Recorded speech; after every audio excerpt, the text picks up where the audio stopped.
Hello everyone, welcome back to my channel Way to Commerce. So, in this video, I will be telling you some important questions of Unit 5 of Principles of Marketing, जो आपके exam में बहुत help करने वाले हैं. So, first question देखते हैं. Explain the meaning and significance of online marketing. तो सबसे पहले आपको समझाने की ऑनलाइन मार्केटिंग क्या है, फिर उसके सिग्निफिकेंस मतलब उसके इम्पोर्टेंस क्या है. सो ऑनलाइन मार्केटिंग के कुछ इंपॉर्टेंस, सिग्निफिकेंस या बेनिफिट्स जैसे it is time saving, convenient है, और फिर इजीली अवेलेबल है, हम कंपैरिजन कर सकते हैं, और फिर वाइडली अवेलेबल है, और क्या कहते हैं इसमें हमारा जो स्पेसिफिक मैसेज होता है वो इजीली ट्रांसफ़र किया जा सकता है ऑनलाइन प्लेटफॉर्म के थ्रू.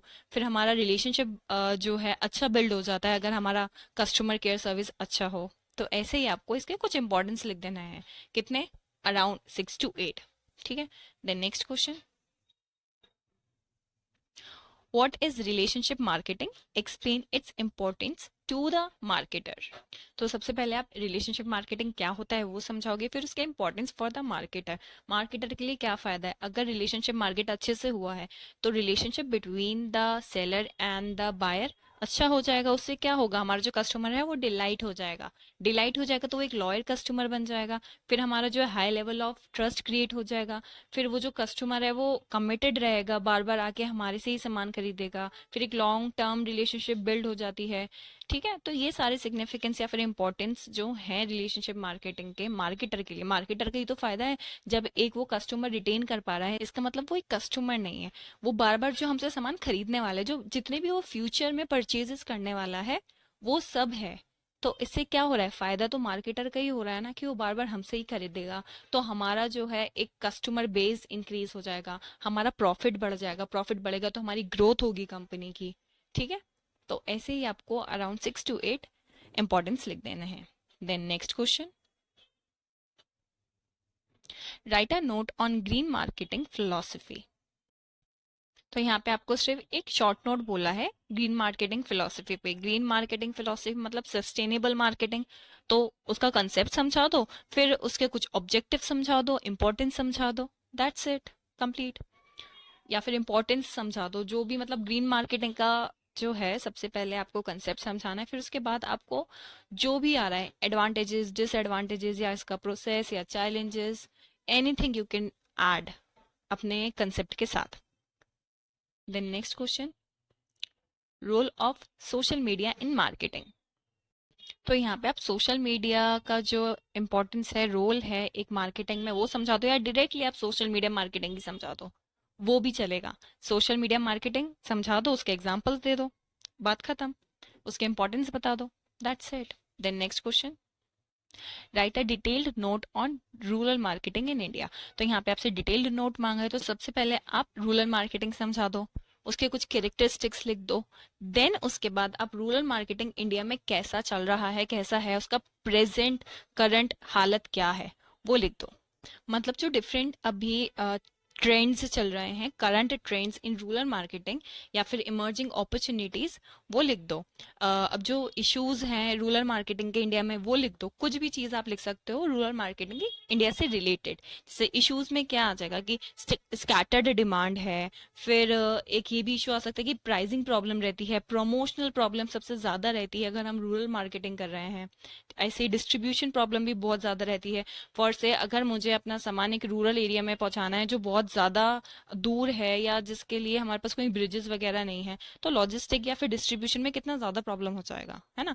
तो ये सारे चैलेंजेस आ जाएंगे.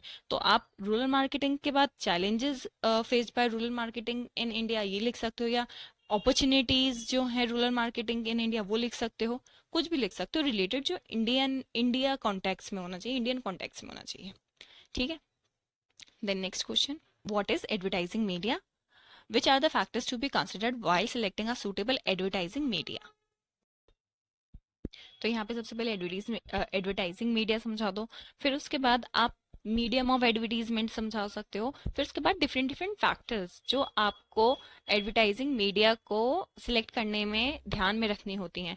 जैसे कि मेरी टारगेट ऑडियंस कौन सी है, अगर मेरी टारगेट ऑडियंस जो है रूरल एरिया में रह रही है, तो वहाँ पे तो लाइट ही नहीं होती, वहाँ पे टीवी नहीं होता, तो वो लोग टीवी पे नहीं देखेंगे एडवर्टीजमेंट, तो टीवी में एडवर्टीजमेंट मुझे करना बेकार रह जाएगा।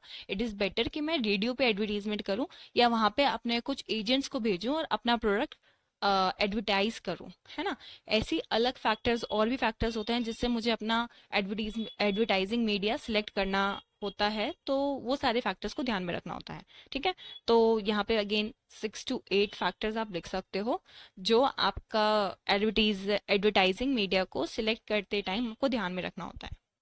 Then next question, differentiate between advertising and personal selling. ये बहुत इंपॉर्टेंट क्वेश्चन है, एडवर्टाइजिंग और पर्सनल सेलिंग का डिफरेंस। टैबुलर फॉर्म में लिखो या फिर इसे पैराग्राफ फॉर्म में लिखो, दोनों एक्सेप्टेबल है, पर वही है, टैबुलर फॉर्म में थोड़ा ज्यादा प्रेजेंटेबल और इजी टू अंडरस्टैंड हो जाता है, तो वहां पे you can score better. Then next question, explain the term advertising, also elaborate its characteristics and objective. Advertising समझाना है, उसके कैरेक्टरिस्टिक्स और ऑब्जेक्टिव, स्ट्रेट क्वेश्चन है। ये जो यूनिट 5 है ना, यहाँ से एडवर्टाइजिंग जो पोर्शन है स्पेशली वो बहुत इंपॉर्टेंट है, और फिर बाकी जो छोटी छोटी हमारी मार्केटिंग स्ट्रैटेजीज, जो इमर्जिंग मार्केटिंग स्ट्रैटेजीज आ रही है, जैसे rural marketing, online marketing, social media marketing, ये जो डिफरेंट डिफरेंट मार्केटिंग स्ट्रैटेजीज अब इमर्ज हो रही हैं, वो उसका मतलब शॉर्ट नोट और इम्पोर्टेंस ऐसे कुछ याद कर लेना, थोड़ा बहुत समझ लेना, लेकिन जो सबसे ज़्यादा इंपॉर्टेंट है वो एडवर्टाइजिंग वाला पोर्शन है हमारा इस वाले यूनिट में। तो एडवर्टाइजिंग, उसका डिफरेंट मीडियम्स क्या होते हैं, फैक्टर्स क्या होते हैं, फिर कैरेक्टरिस्टिक्स क्या होते हैं, ऑब्जेक्टिव, बेनिफिट्स और एडवांटेजेस, डिसएडवांटेजेस। ठीक है, ये अच्छे से कर लेना। Okay, then next, differentiate between pull and push strategy. तो पुल एंड पुश स्ट्रैटेजी पूछें तो आपको प्रमोशनल स्ट्रैटेजीज जो हैं वो बताना है टैबुलर फॉर्म में, लेकिन अगर यही क्वेश्चन होता कि pull and push concept of marketing, तो वहां पे आपको सेलिंग कंसेप्ट और मार्केटिंग कंसेप्ट का डिफरेंशिएट करना पड़ता। ठीक है, पुल एंड पुल स्ट्रैटेजी और अगर कंसेप्ट लिखा हो तो ये फर्क आपको समझ आ गया होगा।